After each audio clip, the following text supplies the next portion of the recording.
दर्पण के सामने। वो समय था जब बुद्ध कुछ समय के लिए अकेले तपस्या पर गए थे। संघ की सारी जिम्मेदारियां आनंद के कंधों पर थीं।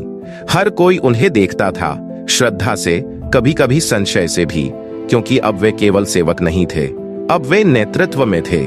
सभा में आनंद भाषण दे रहे हैं, लेकिन चेहरे पर एक अलग भाव। जब वे बोलते तो शिष्यों की आंखों में उम्मीद होती, पर धीरे धीरे आनंद को लगने लगा कि शायद वह भी बुद्ध के समान हो रहे हैं। यह एक सूक्ष्म भाव था जो किसी और को दिखा नहीं, लेकिन उनके भीतर गहराता गया। आनंद आत्म मंथन करते हुए, मैं बुद्ध के इतने निकट रहा, क्या अब मैं भी वह ज्ञान धारण कर चुका हूँ? क्या अब मुझे कोई और दिशा देने की आवश्यकता नहीं?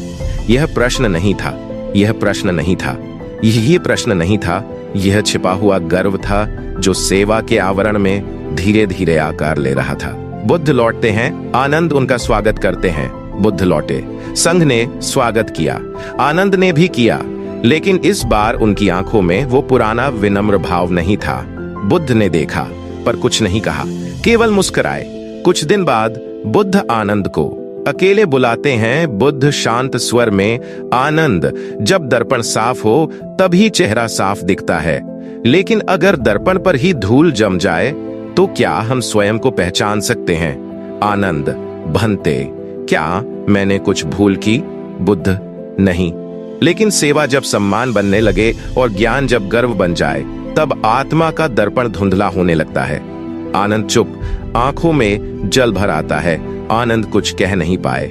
उनका सारा अनुभव, सारा सेवा भाव अचानक उन्हें बोझ लगने लगा। वे उस रात बहुत रोए, लेकिन वो आंसू कमजोरी के नहीं थे, वो जागरण के थे। अगली सुबह आनंद संघ में बोलते हैं, आनंद, मैंने अपने भीतर उस गर्व को पनपने दिया जो मुझे दिखता नहीं था। आज मैं पुनः शिष्य बनना चाहता हूँ। मैं अपने हृदय के दर्पण को फिर से साफ करना चाहता हूँ। वह दिन आनंद के जीवन का सबसे बड़ा मोड़ था। उन्होंने अपने भीतर की गंदगी को देखा और उसी से मुक्ति पाई। उन्होंने समझा कि गुरु से निकटता गुरु बन जाने का प्रमाण नहीं होती, बल्कि जब हम अपने भीतर के दोषों को देखें तभी हम वास्तव में उनके योग्य बनते हैं। सीख, दर्पण के सामने खड़े होकर स्वयं की कमियों को देखना सबसे बड़ा आत्मज्ञान है।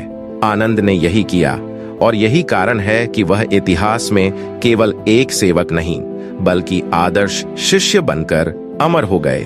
भगवान बुद्ध से जुड़ी ऐसे ही रोचक, प्रेरणादायक और उनके जीवन से जुड़ी सच्ची कहानी सुनने के लिए इस वीडियो को लाइक करें, शेयर करें और हमारे इस चैनल को सब्सक्राइब करें।